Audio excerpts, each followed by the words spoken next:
Hi all, this is Anjali and welcome to my channel. So आज हम करने जा रहे हैं डे 6 और ऑफ आर 15 day crash course for computer science class 12 CBSE board.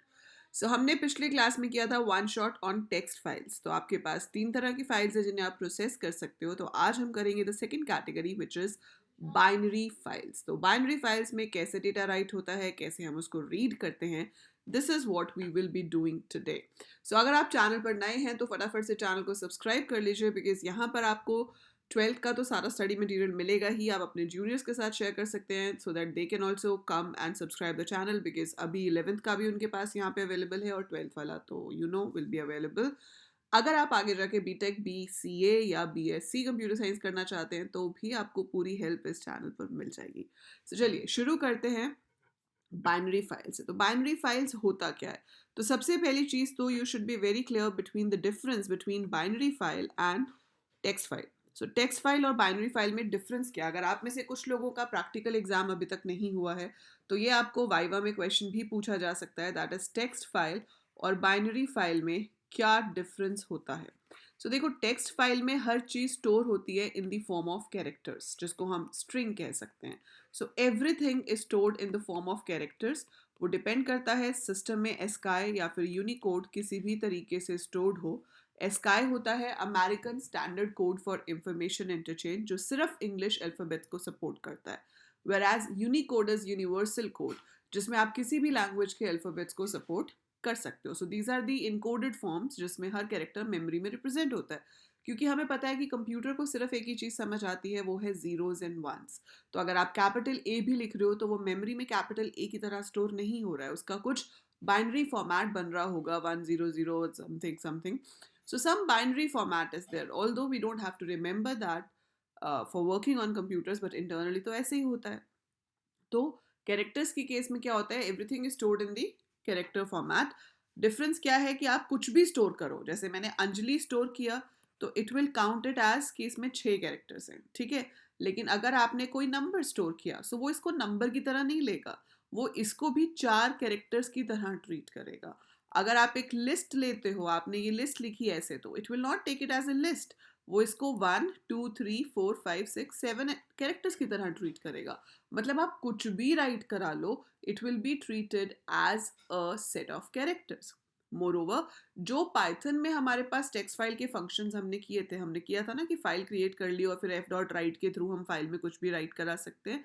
तो जो भी आप फाइल में राइट करते हो वो स्ट्रिंग डेटा टाइप का ही होना चाहिए. अगर आप उस राइट फंक्शन में किसी और डेटा टाइप की वैल्यू को पास करोगे तो एरर आ जाएगा.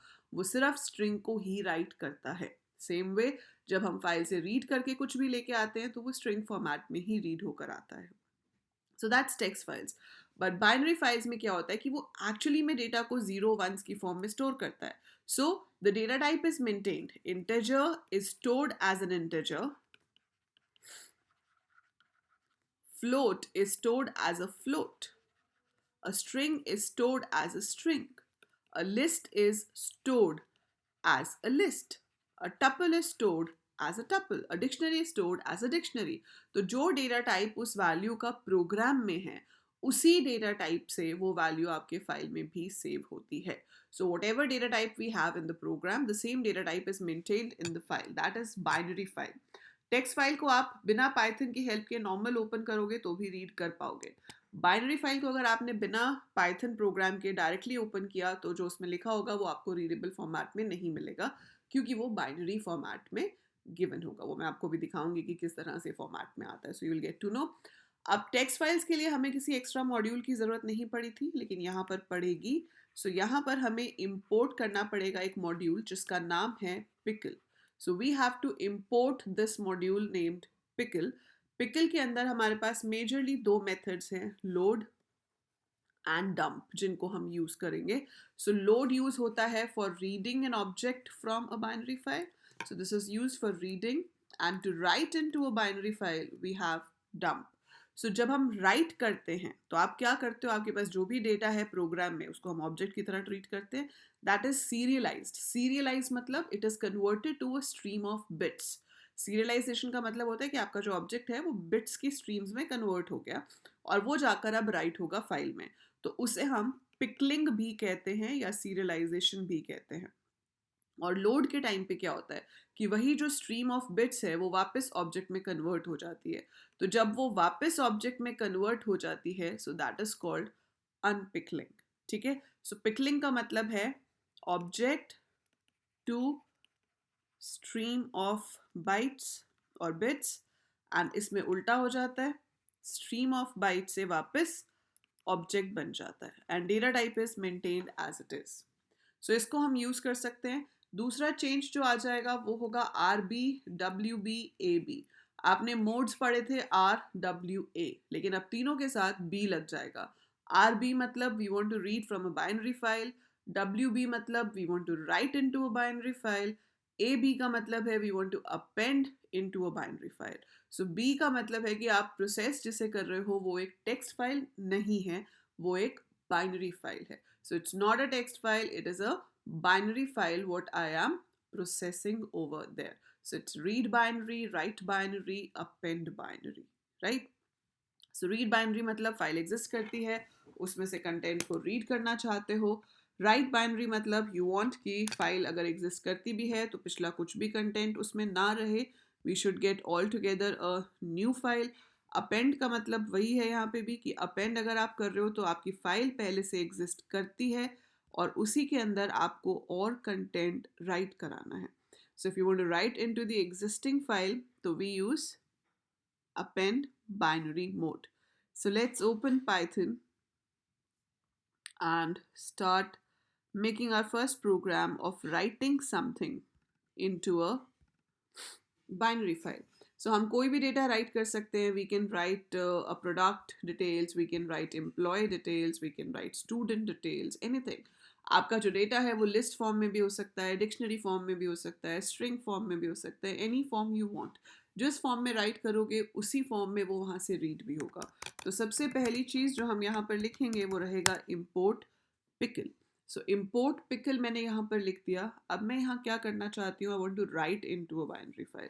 ठीक है, आपको पेपर में भी वैसे फंक्शन बनाने के लिए आता है कि फंक्शन बना के काम करो, तो हम यहाँ शुरू से ही फंक्शंस बना के काम कर रहे हैं. हमने इसका नाम दे दिया ऐड एम्प्लॉय. ठीक है, ऐड एम्प्लॉय में आप एक फाइल ओपन करना चाहते हो. फाइल का नाम आप देना चाहते हो emp.dat. इनिशियली मैं राइट मोड में फाइल ओपन करना चाहती हूँ, राइट बाइनरी. तो अगर पुराना कोई होगा इसमें डेटा तो वो इरेज हो जाएगा. Will get a total blank file जिसमें पहला रिकॉर्ड राइट होने वाला है. सो यहाँ पर आप उससे अब जो डिटेल्स लेना चाहते हो वो पूछ सकते हो. emp id is let's say integer, so I will ask enter employee id. Then I can ask for the name. Name is string, so you can ask enter name. Then salary, int input, enter salary. आपको job पूछनी है कि भाई क्या काम करता है, manager है, एग्जीक्यूटिव है, सेल्समैन है, क्या है, तो हम वो भी पूछ सकते हैं. Enter job profile. सबने ये सब पूछ लिया. अब आप इसको चाहो तो एक डिक्शनरी में स्टोर कर सकते हो, चाहो तो एक लिस्ट में स्टोर कर सकते हो. एग्जाम में आपको क्वेश्चन में बताया जाएगा कि आपको किस फॉर्म में स्टोर करना है. तो मैं अभी इसको किस फॉर्म में ले रही हूँ, लिस्ट फॉर्म में. इसमें अभी तक हमने कुछ एक्स्ट्रा नहीं यूज़ किया. ये तो आप 11 से पढ़ते आ रहे हो कि इनपुट कैसे करना है, लिस्ट कैसे बनानी है ना. सो ये तो हमने 11 से ही पढ़ा हुआ है कि इनपुट ऐसे होगा, लिस्ट ऐसे बनेगी. फाइन. सिर्फ जो एक्स्ट्रा लाइन अभी आप देख रहे हो वो है ये वाली जिसमें आपने अपनी फाइल को राइट मोड में ओपन किया है. अब हम यहाँ पर लिखेंगे pickle dot dump. Pickle dot dump में पहले आपको वो डेटा लिखना है जो आप राइट कराना चाहते हो. तो डेटा किस में है, ई में. किस फाइल में राइट कराना है, एफ में. That is it. काम खत्म होने के बाद फाइल क्लोज कर देंगे. अगर आप चाहते हो एक मैसेज आ जाए, प्रिंट हो जाए that employ added, so we can just show a message. That's it. So function तो बन गया है, लेकिन ये फंक्शन ऑब्वियसली तब तक कॉल नहीं होगा जब तक, मतलब तब तक एग्जीक्यूट नहीं होगा जब तक हम उसको कॉल ना कर लें. तो हमने यहाँ से ऐड एम्प्लॉय नाम के फंक्शन को एक बार कॉल कर लिया. So when I call this function and I run this, तो वो मुझसे आईडी पूछ रहा है, नेम पूछ रहा है, सैलरी पूछ रहा है एंड जॉब प्रोफाइल पूछ रहा है. सो एम्प्लॉय एडेड लिखा हुआ आ गया. मैंने आपको बताया था हम क्या यूज़ कर रहे हैं, रिलेटिव पाथ। रिलेटिव पाथ में जिस जगह पर प्रोग्राम होता है उसी जगह पर आपकी फाइल क्रिएट होती है। तो m.dat इज़ क्रिएटेड। जब आपने टेक्स्ट फाइल वाला वन शॉट किया था तो आपने देखा था कि जब हम इसको ओपन करते हैं तो वो टेवर इज़ रिटन, वो हम रीड कर पाते हैं क्योंकि वो टेक्स्ट फाइल थी, है ना। अब इसके अंदर जो लिखा हुआ है, क्या आप इसको पढ़ पा रहे हैं अंकिता के अलावा और ट्रेनी के अलावा? तो अंकिता फिर भी समझ आ रहा है, ट्रेनी समझ आ रहा है, आगे पीछे क्या है नहीं समझ आ रहा। तो जो चीज़ स्ट्रिंग थी वो तो फिर भी समझ आ रही है, पर उसके अलावा जो डेटा टाइप है वो बाइनरी में कुछ और होंगे और कैरेक्टर फॉर्म में कुछ और होंगे, इसलिए वो अलग फॉर्मेट में आ रहे हैं। तो बाइनरी फाइल्स को हम प्रेफर नहीं करते हैं ऐसे खोल के देखना, बिकॉज कोई यूज़ नहीं है। तो वो ओपन भी कहाँ से होंगी, अपने प्रोग्राम से ही। So with the help of the program only we are going to open and work on it. ठीक है। अब यहाँ पर जो हमने ऐड किया है, मैं चाहती हूँ पुराने एम्प्लॉयज़ भी रहें और भी ऐड हो जाएं, तो हम इसको अपेंड बाइनरी कर लेते हैं। और बाइनरी फाइल्स की जो एक्सटेंशन है, जैसे जब हमने txt फाइल्स, जब टेक्स्ट फाइल्स बनाई थी तो .txt ली थी, अभी क्या लिया है .dat। तो आप .dat भी लिख सकते हो, .bin भी लिख सकते हो। ये भी एक्सटेंशंस याद रखोगे, 1 मार्क का क्वेश्चन आ सकता है पेपर में कि किस टाइप की फाइल की क्या एक्सटेंशन हो सकती है।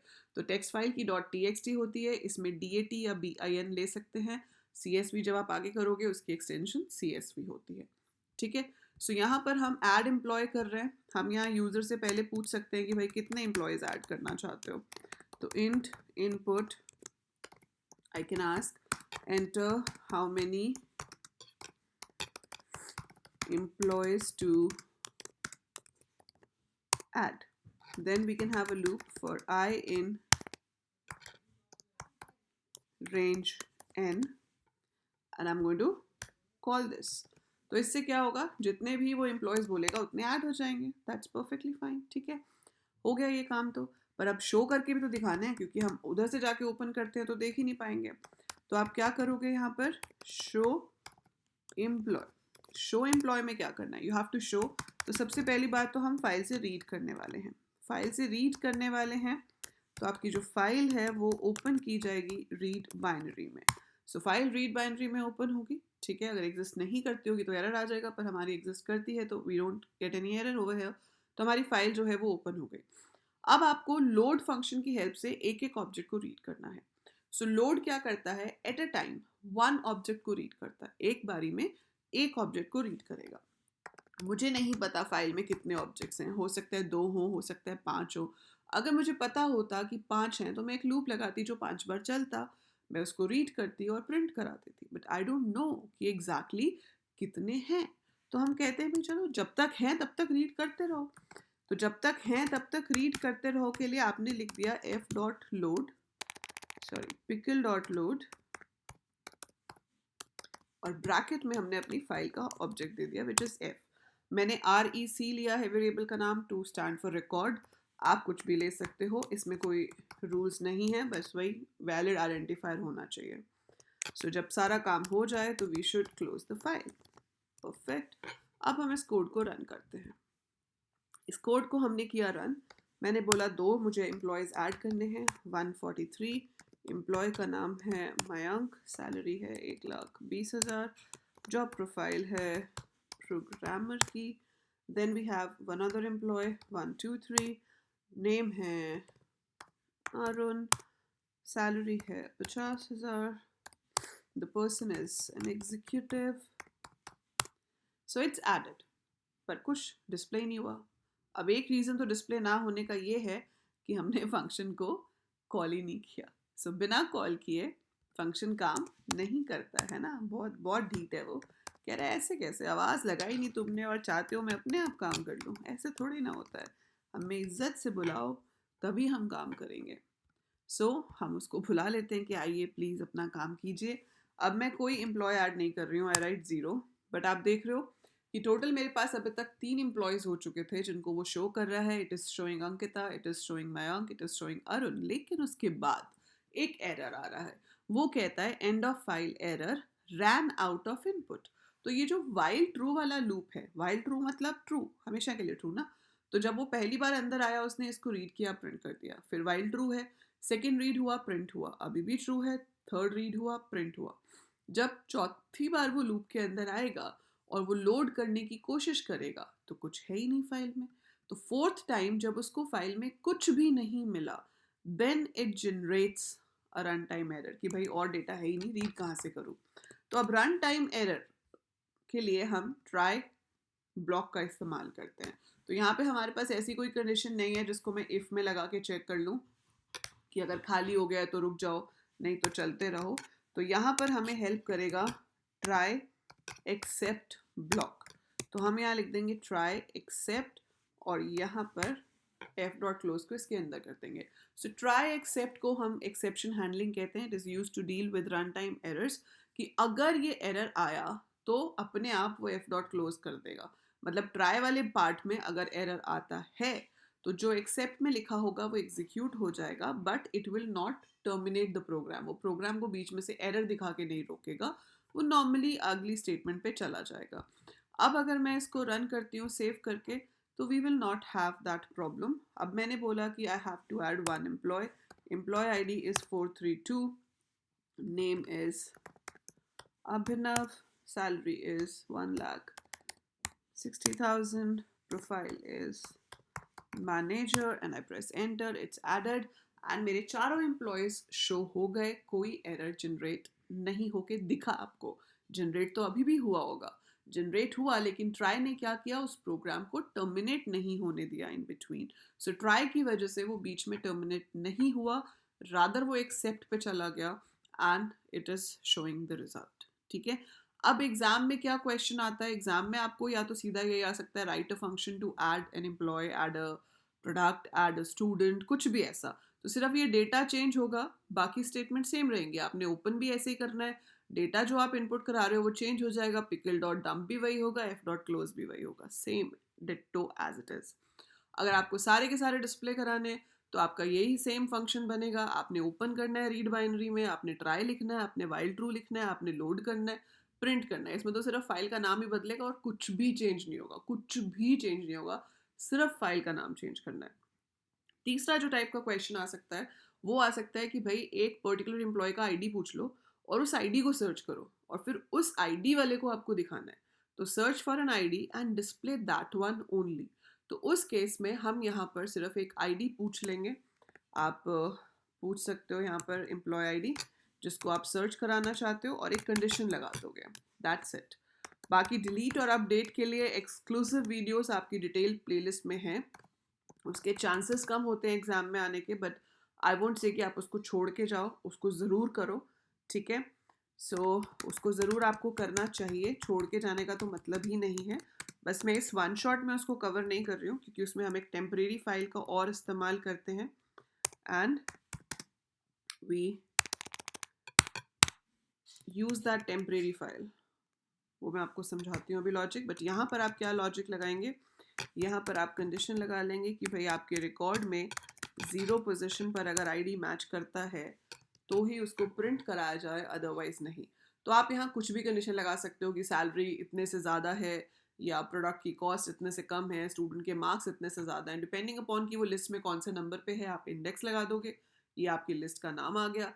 अगर इस कंडीशन से मैच करता है, एम्प्लॉय आईडी जो वेरिएबल यहाँ लिया है अगर मैच करता है तो प्रिंट कराना है, नहीं तो नहीं कराना है। फॉर एग्जाम्पल अभी मैं इसको रन करती हूँ और मैं कहती हूँ कि मुझे कोई भी एम्प्लॉय ऐड नहीं करना है and I want to search for 1 2 3 that is Arun. तो वो सिर्फ अरुण के रिकॉर्ड को दिखा रहा है, बाकी के रिकॉर्ड्स को नहीं दिखा रहा है ना।